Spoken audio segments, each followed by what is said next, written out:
Success stories and interviews with game changers and thought leaders who have overcome both in life and in business. Welcome to Vertical Momentum. Hey guys, check out the new episode, the new podcast. Appreciate you guys. Just remember, if you guys want a podcast, there's no better way to do it than Anchor. Number one, it's free. Everybody loves free. Free. And then you can also record and edit your podcast right here and not have to go anywhere else. And Anchor will also distribute your podcast to Spotify, Apple Podcasts, and many, many more. So guys, definitely, if you're looking to podcast, use Anchor. Love you guys. Hey guys, welcome to another.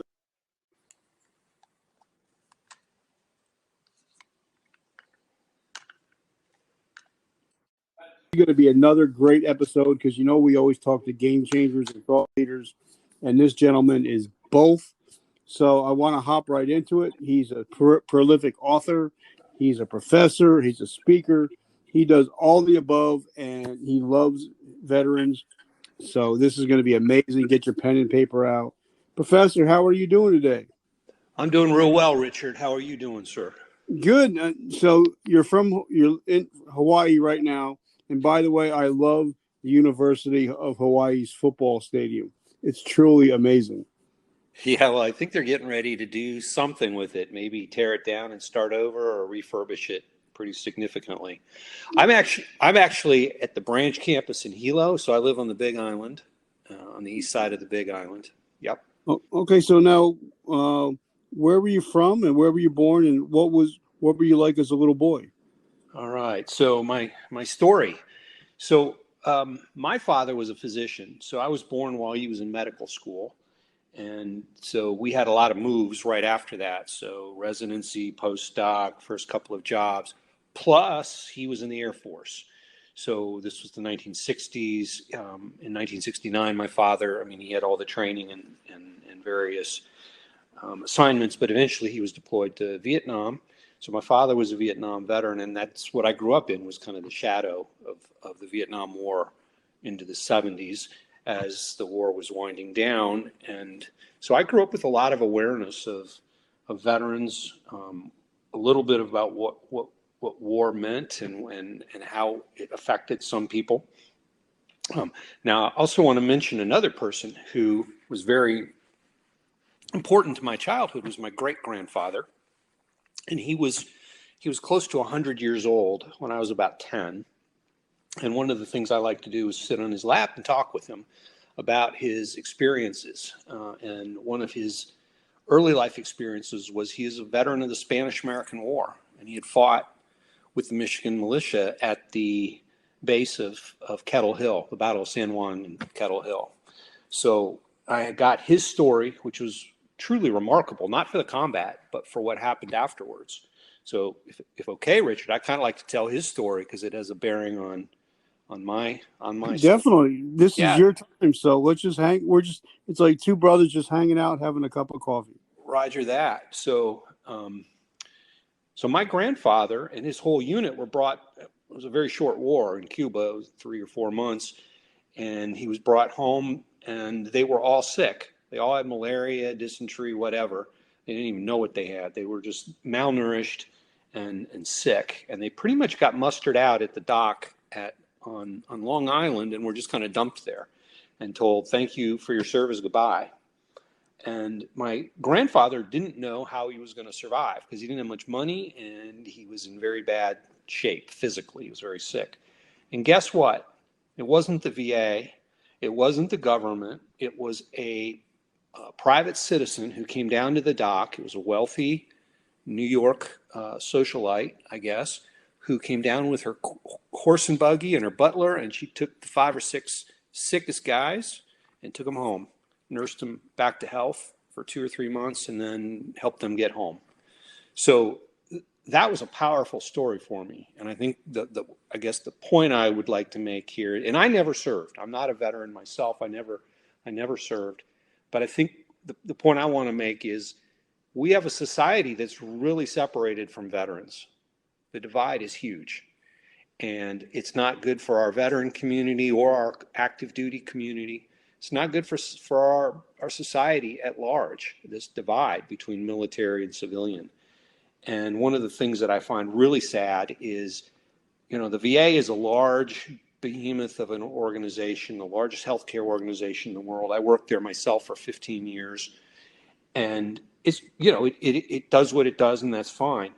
But the problem I have with our society is we do not accept the responsibility at the individual citizen level.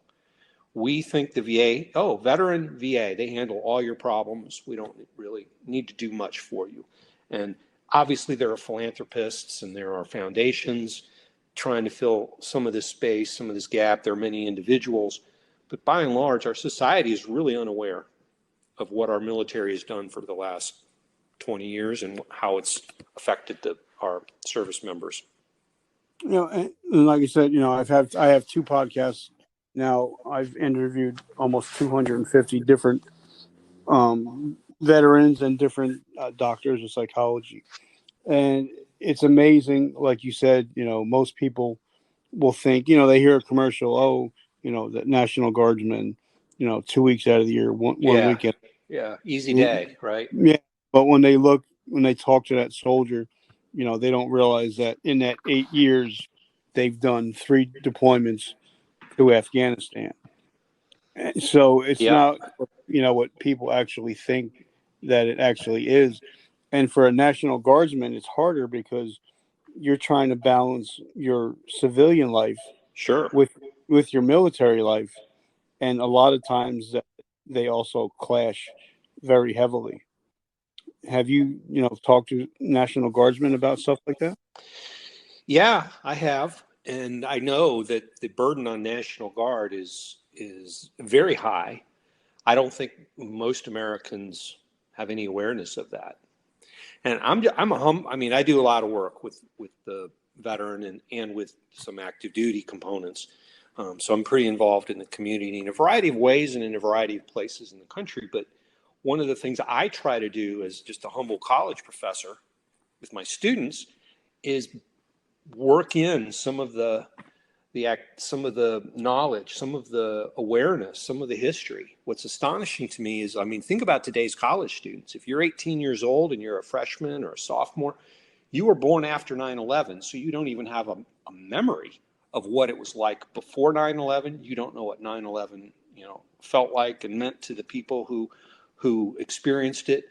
And when I say we have troops we have armed forces in, I don't even know what the exact number is, 70, 80, 120 different countries around the globe right now, actively involved in operations.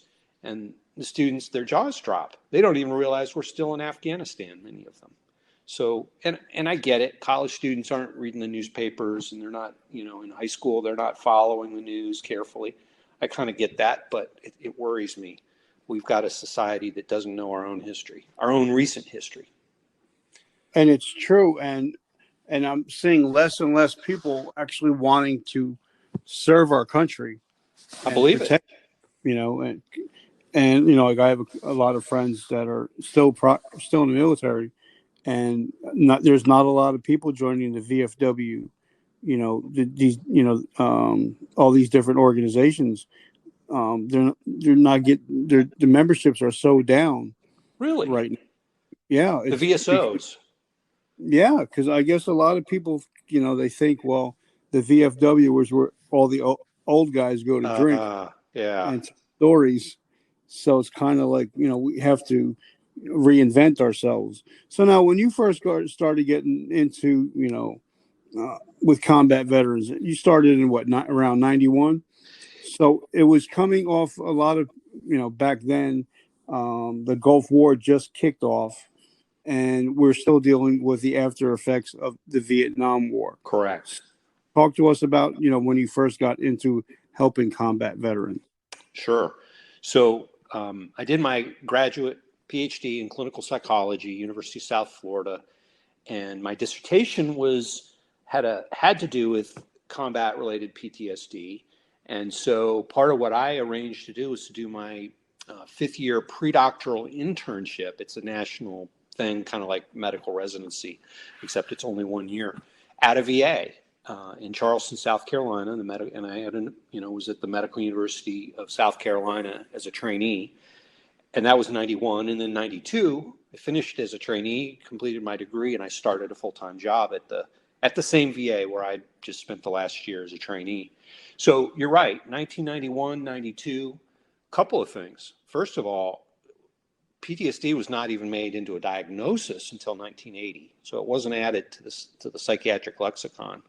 So when I got my degree in 92, PTSD was a very new diagnosis, and it was a new disorder. We didn't, if you look at the curve of publications since 1980, it's an ever go, the slope goes, way up over the years. So in 92, there was a lot of information we didn't have then that maybe we have now. But the people the veterans that I served were 99% male. Most were Vietnam veterans, a lot of Vietnam veterans. And at that time they were in their late 40s, mid 40s, late 40s.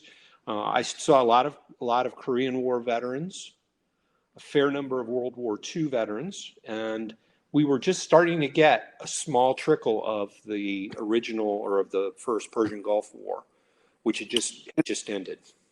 And I think it must have been pretty interesting talking to that veteran about the Spanish-American War. I'm sure that had to be like, wow.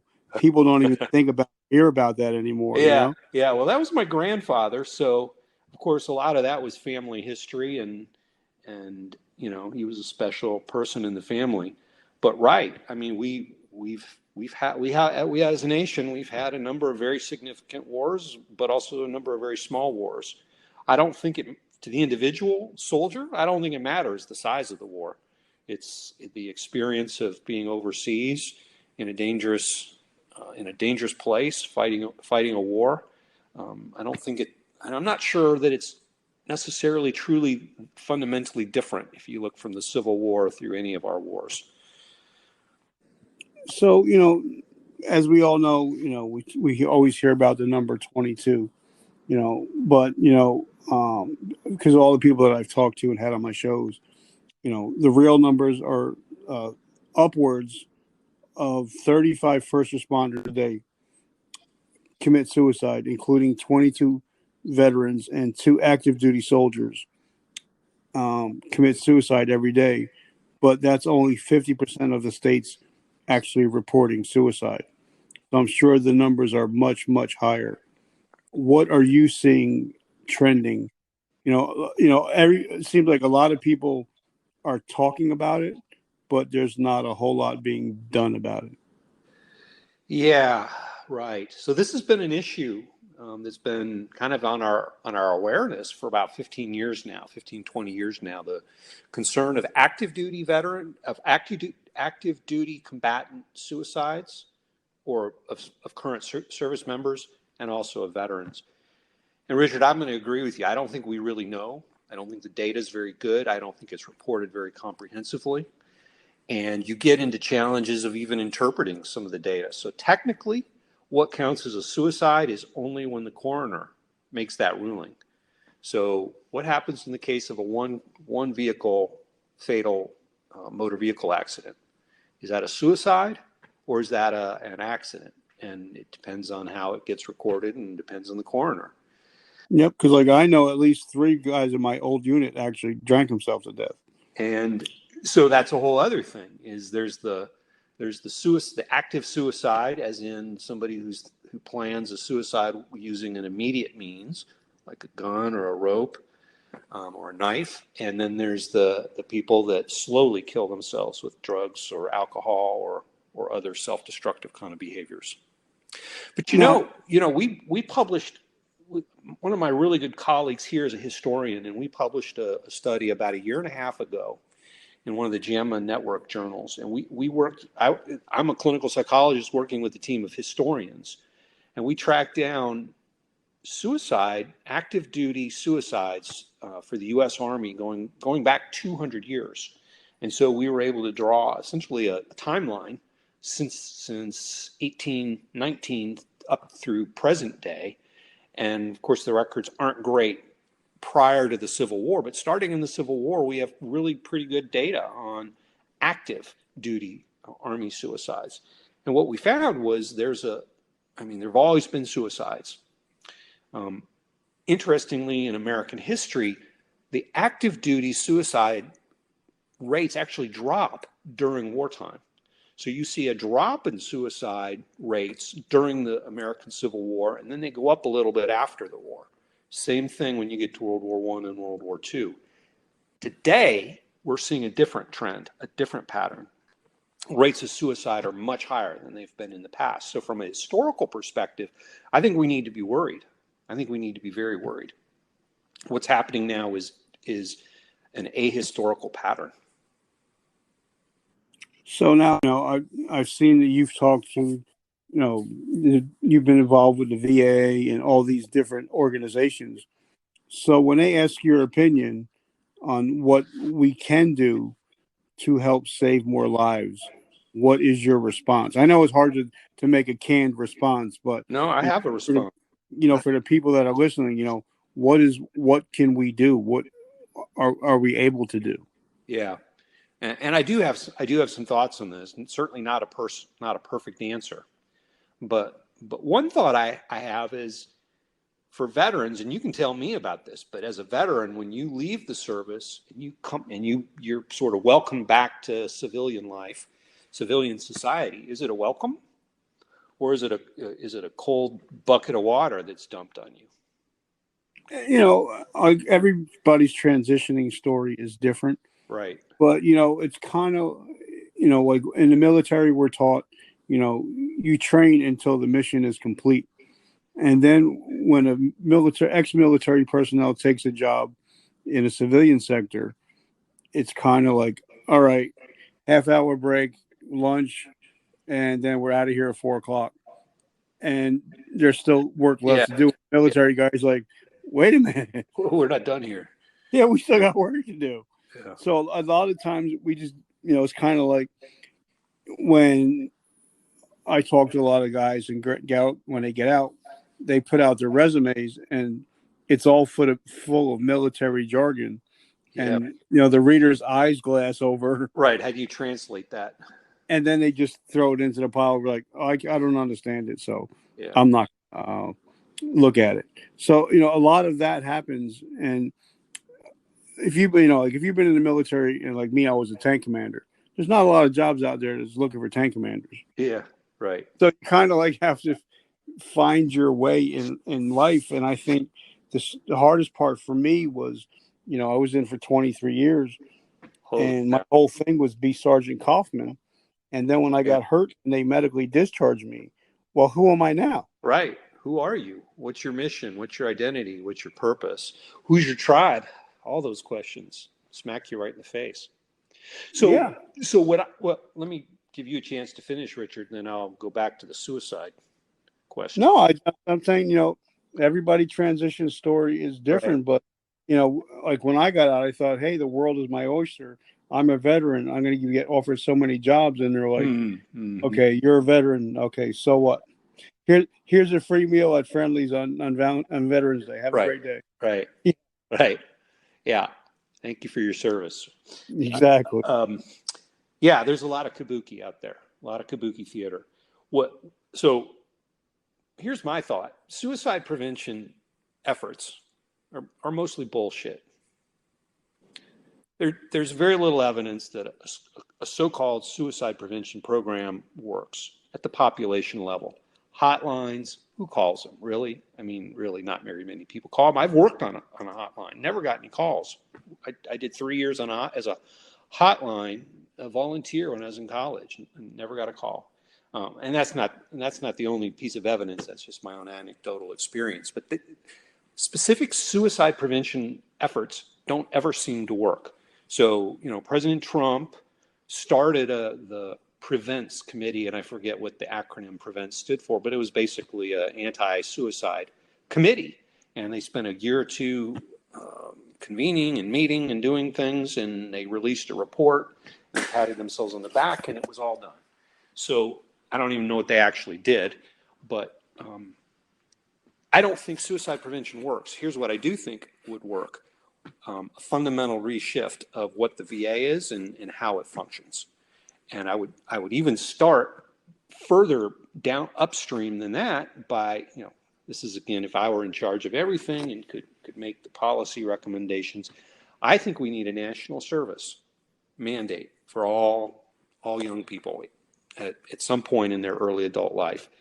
National service in the military or education or humanitarian efforts, a lot of different things. It doesn't have to be military service, but I think we could take a page out of Switzerland or Israel and really, I think, strengthen our society by doing that. And that would be good for all of us, good for our entire country and society if we did something like that. And I think that would eventually have the effect of helping veterans be more understood and more well received by civilian society. Now, the other thing I'm going to say is we are doing a disservice to our veterans by saying, Richard, I think you have I'm the VA speaking here. Richard, you have PTSD, and we're going to treat you for that. There's disability for that. But the problem is we don't really expect you to get better. And that's the message the VA often sends folks. PTSD is a life sentence. There's the very common narrative in American society that veterans are broken and we feel sorry for them. I don't think that's a very productive approach for anybody to take. PTSD is a treatable condition. You can get better.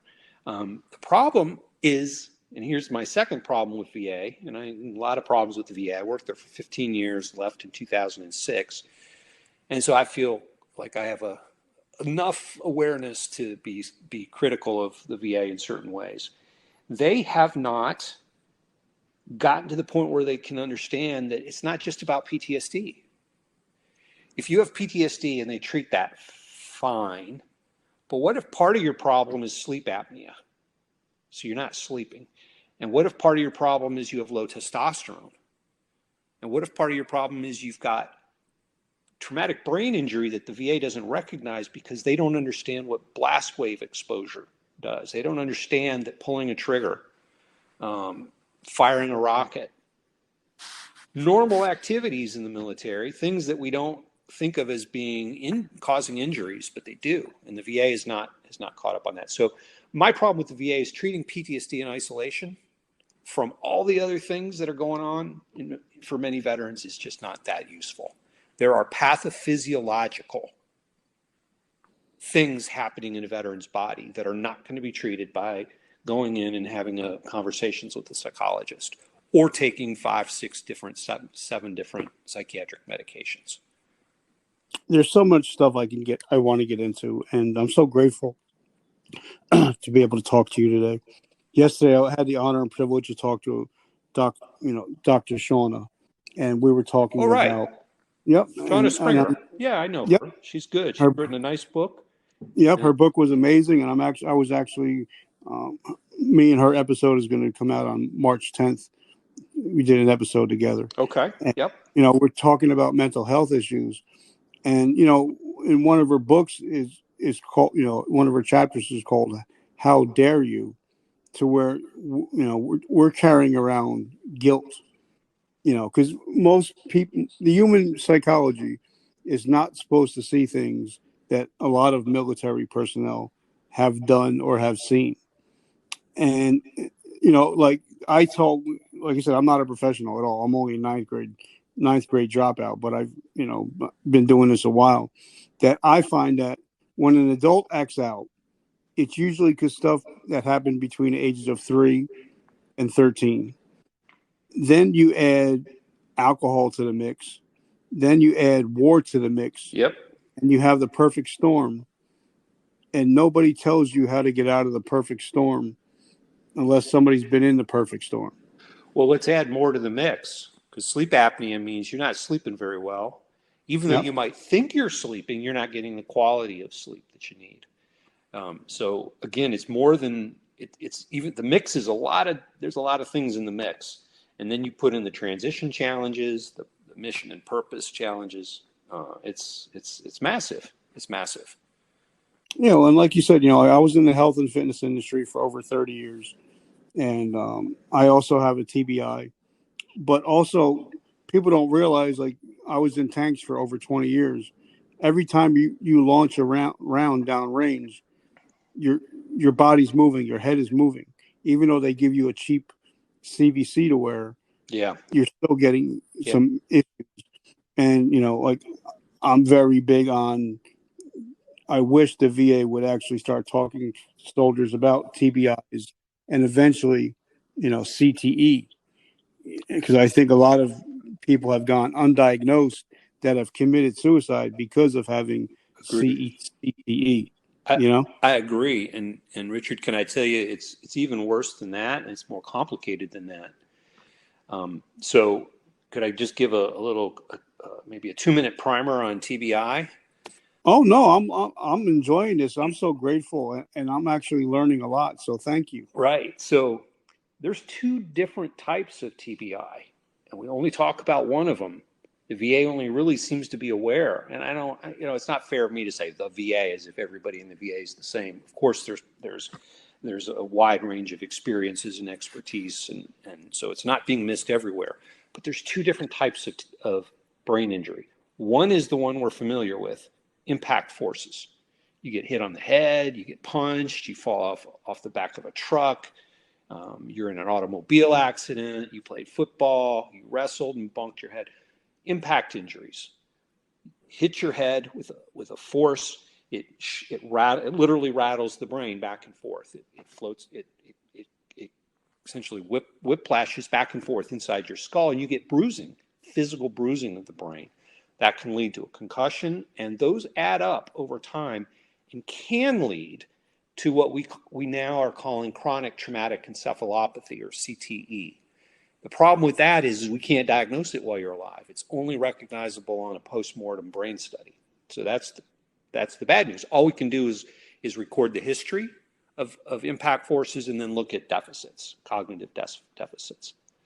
Now, let me tell you, there's a second type of brain injury, and that's the blast wave injuries. Completely different type of injury. It's not an impact force. It's the blast waves actually go through the soft tissue of your body. It's a shearing force. Now, it's also a physical force. It'll knock you down. It can knock you down or push you over, but it will go through your body. So it goes through the brain, through the lungs, through all the delicate muscles in middle and inner ear organs. So it destroys things without leaving any mark that we can see. And as of about 5 years ago, in 2016, there was a paper published by a pathologist at Walter Reed, Daniel Pearl, phenomenal guy, terrific work. He was working with the brains of folks who had died but had massive historical records of blast wave exposure. And what he found in his postmortem studies was a completely different signature or signal in the brain, if you will. The CTE is marked by a buildup of tau proteins. This blast wave exposure is marked by, and it requires a whole different type of approach to find it and look for it, but it's scarring. They find scarring in the glial cells of the brain. So they've now named this interface astroglial scarring. It's a type of brain injury, and we're just now starting to wonder, it seems to affect the pituitary because hormones are affected. We think it may contribute to sleep apnea, which is a relatively easy condition to treat, but if you don't treat it with the proper steps, it's going to leave you exhausted because you're not getting the REM sleep or especially the slow wave deep sleep that we need. And I totally get that, because when I tell, when I was personal training people that, your body doesn't grow in the gym. It grows as you sleep, and that's when recovery, right? That's when your body actually recovers. And then if you're not getting sleep, then you're getting hopped up on energy drinks and caffeine. Yeah. And then that screws you up also. Yep. So it's like one thing, and it just leads to the next, and it just becomes a chronic It's kind of like get up, go to work, pay the bills, get up, go to work to pay the bills. Yeah. And your body just ends up wearing out, just like anything else. What you said was a moment ago is super important, and it leads into what you just finished with, which is recovery. Your muscles don't grow while you're in the gym. They recover. They grow while you're recovering, and they don't grow very well if you're not recovering. So I think I think that's a whole problem for a lot of our service members and veterans is they're not recovered, and that recovery requires sleep. It requires rest and relaxation. It also requires a good diet, healthy healthy lifestyle. Minimizing substances and whatnot, taking care of your gut health, exercising appropriately, but not overdoing it, and leaving the time for rest and recovery afterwards. So now, we talked to a lot of people. We get diagnosed with a TBI or post traumatic stress. What are some of the things that we can do besides the narcotics, besides getting hopped up on different drugs or alcohol? What are some of the things that we can do to help help our brain a little bit? Like me, I found that I had sleep problems and I was taking a certain medicine. I'm not going to say from who or where, but I noticed that if I started taking 3 milligrams of melatonin a night, Mm-hmm. and slept so much better. Yeah. I got so much better rest. Yeah. I got Yeah. into deep REM where I started dreaming again. So what are some of the things that we can do to help start improving our quality of life? Good question. So, well, there's the things that we can do for ourselves, lifestyle, habits, etc. And then there's the clinical side, the treatments that we can search out and find. And so both are important. I would say let's start with the self-management, if you will, the things we can do for ourselves. So the guys that I coach and work with, I try to get them to understand, let's prioritize sleep, let's prioritize your gut health, and let's do both by prioritizing reducing systemic inflammation in your body. So chronic systemic inflammation, let's put that on the list of things we want to reduce, and that will bring massive improvements to our health everywhere. So let me just explain. Acute inflammation, you cut your finger, and it turns red, and you get a scab, and the skin around it is red. That's inflammation that's there fighting an injury. It's helping clean up an injury and helping you heal and recover. That's acute inflammation. We can have chronic inflammation from chronic stress, from a modern diet, from not exercising, from not sleeping well. So that inflammation that can build up in many of us is responsible or is a major contributing factor to depression, to cognitive problems, to development of dementia, cancers, cardiac problems, pulmonary problems. It's involved in really any kind of medical health condition we as humans have. So anything that minimizes inflammation is going to be good for us. So what minimizes inflammation? Well, that's exercise, good sleep, plenty of fiber, lean protein, fruits and vegetables, not drinking too much, not smoking, et cetera, et cetera. Then some other practices. I don't know, did I mention exercise? That's certainly part of it. Removing sugar, removing processed foods from your diet. For me, I think of sugar and processed anything are the worst things we can put into our bodies. Fast food, junk food, not good for us. Energy drinks, not good for us. These things are jacking up our nervous systems and our entire metabolism and our entire bodies and our systems. Other things you can do. I mean, there are things that I think are really useful. Meditation, spending time outdoors. I know that these are all kind of cliches, but they're cliches for a reason. They help people. And when I say meditation, that could be prayer, it could be yoga, it could be any of the different types of meditation or mindfulness practices. And there's even little gadgets that will help guide you to a state of deeper of deeper consciousness to help with the meditation. So I like all of those. A lot of guys I know find relief in things like therapeutic float tanks. Let's see, what else? What are some Well, I other know, like things that people? one of my mentors, Ed Milet, he loves float tanks, and I think that's pretty awesome. Something that guys that I also do. I was in the health and fitness industry for 30 years. Yeah, tell me I what you. take turmeric. It helps me with inflammation. I do 1,000 Yep, milligrams of turmeric a day, and I find that helps same me here. out. I you know Same here. I Yep, can't. you take them in Yeah, I can't capsules? eat the food because it just Yeah, burns me. So I take the yeah, turmeric yeah, in capsules. And I was about yeah. an hour ago before I was on with you. I actually interviewed a guy his name is Peter Cann, and he does something called laugh yoga, and we were Laugh which is yoga. I've never heard of it, but it was really interesting that if you laugh for 10 minutes, it's equal to doing an hour and a half of exercise in the body. So I started thinking, wow, it would be Interesting. so interesting if we're feeling down, instead of going on Facebook and bitching and complaining about it, or going on CNN News, if we would just pop a comedy tape in, or Yes, funny movie yes, for an hour and a half, if that would actually help a lot, instead of just getting into our own heads or going somewhere and complaining about it, because then all the other negative people are going to be jumping on, and it just becomes right, one negative thing after another. So I think that was pretty right. interesting, talking about the 10 benefits of laughter.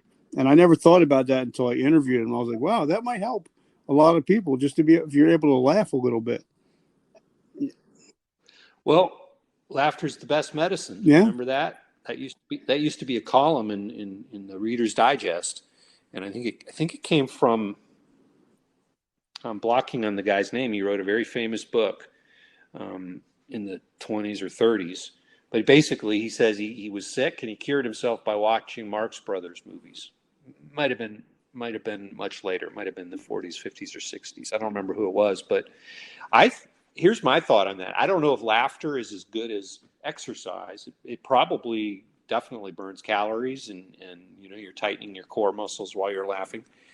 But it's certainly going into a flow state, a positive flow state from watching a movie that's absorbing and gripping, and especially if it's making you laugh and smile. How could that not be good for you? Yeah. So, You so know, how could that not be you good? seem to be in good shape. So, and physically and mentally. So tell us what your routines are like, and tell us what, your eating habits are like. Because, a lot of times when people are like, yeah, oh, he says one thing, but who knows what he really does. So that's why I ask a lot of people, Right, well, what is your right. routine, and what is Yeah, your eating habits like? yeah. And, Okay, and what do you do okay. for self-care? Thank you. Thank you. That's a good question. Probably not enough, honestly. Um, but let's see, what do I do? So I usually start my day about 5:30 or 6, and I get up, I read the news, drink a cup of coffee, and start working by 6:30 or 7. Some days I start at 6. And I will go till about 10 or 11. Sometimes it's even later. Yesterday, I didn't eat until 1 o'clock in the afternoon. So I try to make my first calories of the day a little bit later in mid to late morning. And so I do a time restricted feeding. I try to get all my calories roughly between 8 and, I'm sorry, roughly between 10 and 6. So an 8 to 9 hour feeding window. And my first meal of the day is a smoothie, and it'll be probably about 2,000 calories typically. I put blueberries, other berries, carrots. I put in either yogurt or kefir for the probiotics and the calcium. My wife has an orchard of trees, so whatever fruits she's got, I'll throw some of that in. Sometimes a little spinach. Then I'll add nuts and seeds, a variety of mixtures: walnuts, flax seeds, uh, hemp seeds, a bunch of seeds. Then I'll add sesame seeds, pumpkin seeds. then I'll put in some, this is a long list, isn't it? Mushroom extracts, protein powders, some good fat, and then I'll blur it up in the blender and suck it down. And then I take a few supplements afterwards, including turmeric supplement. I take a multivitamin, take vitamin D, vitamin C. And then, so that's my first meal of the day. And then I try to end the day with a meal that's relatively low, relatively high in protein, lean protein, beef or fish usually, and vegetables, and probably, it's not, I wouldn't say a no carb, but probably slightly lower than maybe is typical. And then I try not to eat any processed foods or any sugar, except I do allow myself to have a small number of dark chocolate covered mac. I love dark chocolate. I'm a big fan. That's my favorite. I'm a sucker for dark chocolate. Yeah. So now, yeah, what is your opinion on nootropics? And, now coming down the line, there's a lot of studies that I've been reading about psychedelics helping veterans struggling with, PTSD. And so what is your opinion on nootropics and also on some of the stuff that's coming down the line? What are your thoughts? Psychotropics, psychedelics. Psychedelics I'm really fascinated by. I have no personal experience with them. Myself, I've never used any psychedelic compound. In the 50s and 60s, psychology and psychiatry was doing a lot with psychedelic compounds, using them in treatment. And then we decided, nope, that's a bad idea. We outlawed them, and we forgot about them for almost 50 years. And now they're coming. Now we're back to looking at them. And I think possibly this is driven by veterans. I think probably the last 10 years, veterans have been exploring and looking for answers and dabbling and experimenting. There's a program in Mexico that welcomes veterans to like a 3-day retreat that involves a couple different types of psychedelic compounds. And I know a number of guys that have gone down there and had a really great experience. They describe it as game-changing. I'm not necessarily pushing it, but it is something that some guys have found to be helpful. Now, to bring this back around to modern science, the fields of psychology, psychiatry, mental health, we are now doing clinical trials all over the country using psychedelic compounds. Ketamine, sometimes known as Special K on the street, ketamine has been used for a long time in emergency surgeries as an adjunct to anesthesia, because it creates sort of an otherworldly experience that distracts people from the pain and suffering or the potential of their own impending death. Now that same substance, ketamine, has FDA approval as a treatment for depression. It's infused into the bloodstream. So you schedule appointments, you go into the clinic, they infuse it into your bloodstream, and then you sit there for a couple hours to be observed, and then you go home. And you do that period, and that's periodic. Other studies that are going on right now are testing pretty much everything you can imagine. There are clinical trials for PTSD that have used MDMA. There are studies going on right now where they're using psilocybin plus psychotherapy, which is fascinating. So in this one study at my one of the medical schools I'm affiliated with in Houston at University of Texas, doing a study where patients come in for essentially an all-day treatment. They come in, they get the dose of psilocybin immediately in the morning, and then when it takes effect, they spend about 10 to 12 hours talking with a therapist. And it's actually not just one therapist, because that's a long time for a therapist to go. So they tag team. They'll have two therapists kind of tag team for that. So we're doing that research, and individuals who are suffering are doing their own research by experimenting and searching out and exploring. Okay, so now, what do you think of psychedelics? Unfortunately, I'm in recovery. I've been clean for over 30 years, and at one point I was addicted to LSD, so I'm kind of very skeptical, and it's not in my wheelhouse. Yeah. So it's very interesting studies that I'm learning about, You know, like a lot Mm-hmm. of people have asked me because they knew I was in the industry for 30 years. Hey, I got some coffee and it's infused with CBD. Would you like some? And I'm like, no, I'm good. Because I Yeah, don't. If I'm recovering, I don't want to go back to day one because just trying of something out. course. So I have a different perspective Right. on it. But now I have a question Yeah. for you, Well, because the people are listening to this and they're going to learn a lot. What is your definition? Because I love the paper that you wrote on resiliency.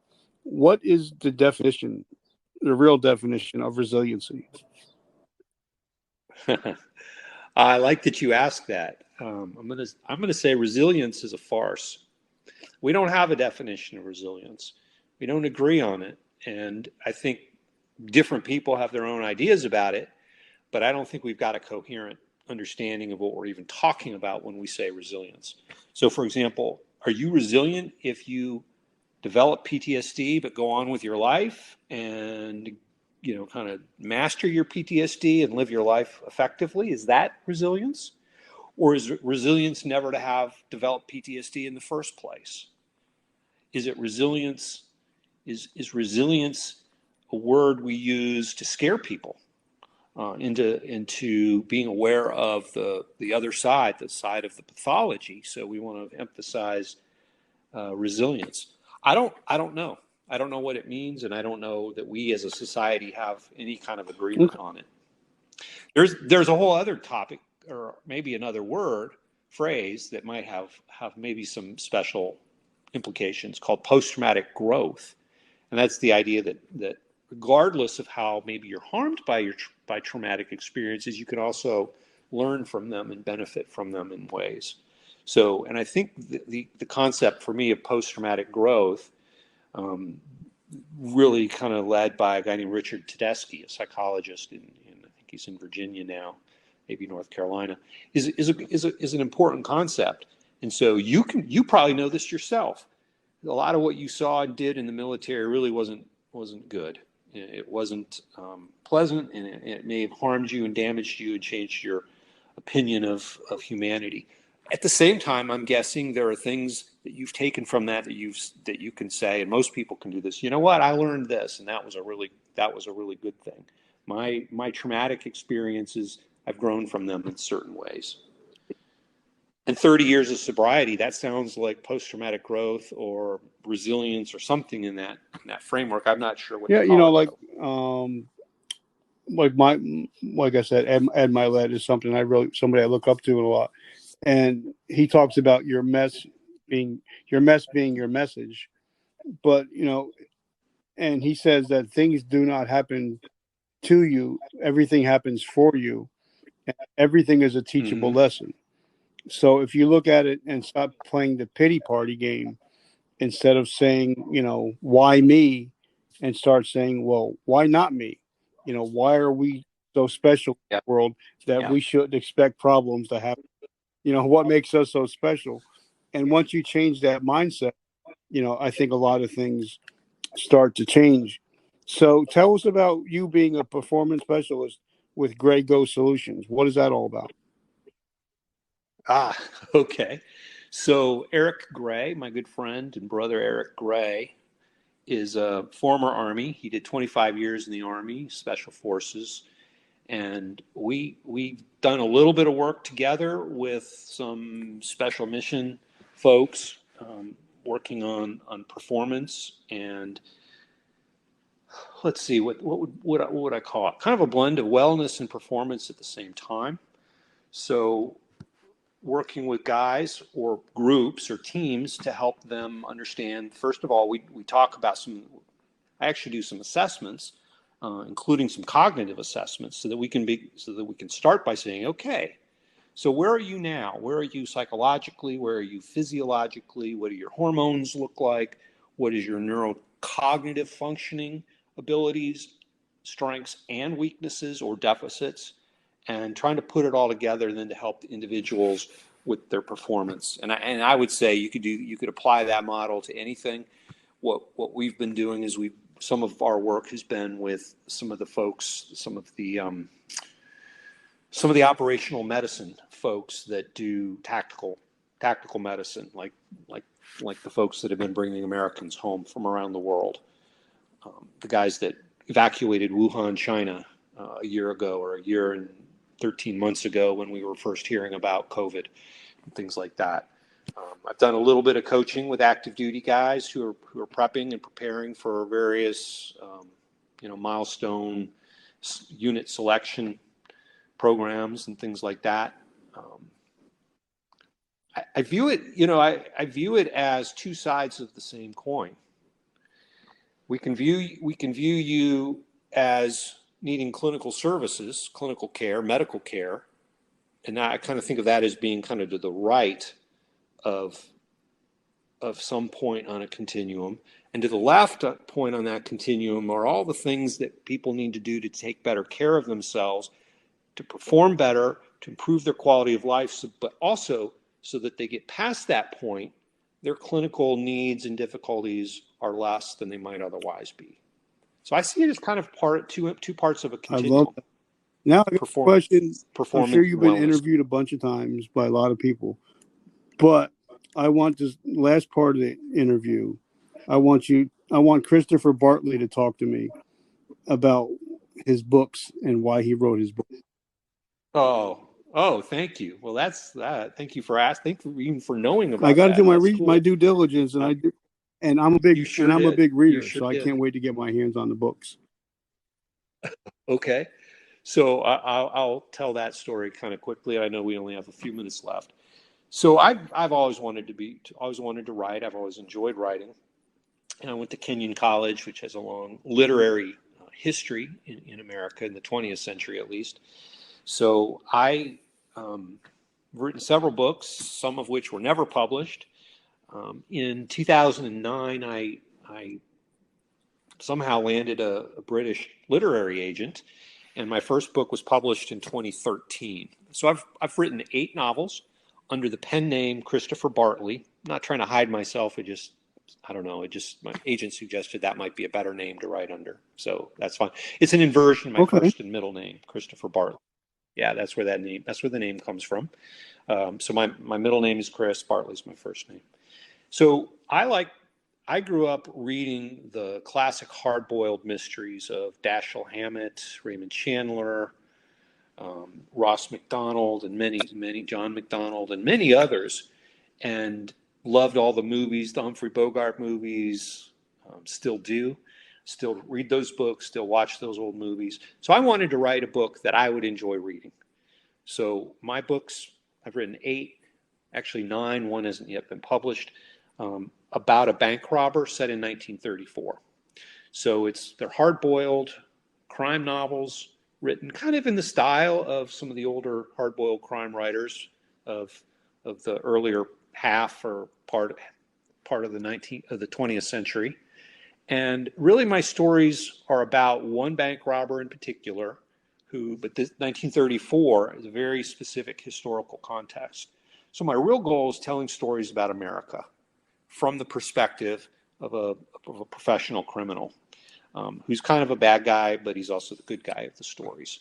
And so he's the narrator in the stories, and he has these different experiences with organized crime, with other criminals, but also a lot of intersection with societal issues related to race, politics, corruption in federal and local government corruption, as well as just describing and telling stories of ordinary Americans. I love that. So now the last 2 questions I have: how do we find you?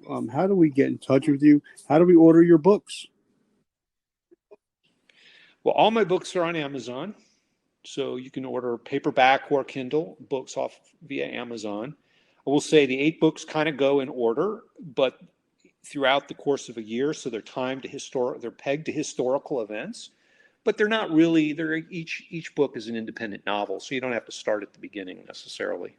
I also published a separate, different type of book that came out in 2019 fall called A Season Past. And that actually involves a novella I wrote almost 30 years ago.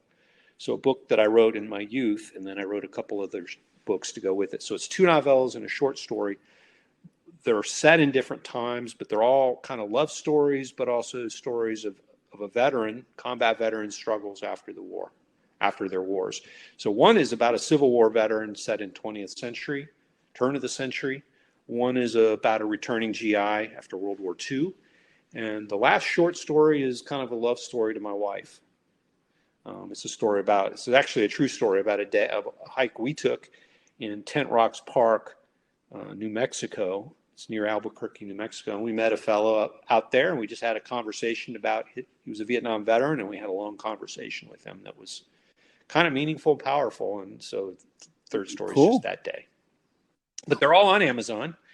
And so how do we find you if we want to get in touch with you about coaching or anything like that, or even just to find some of your writings so we can actually start getting better and getting healthier mentally?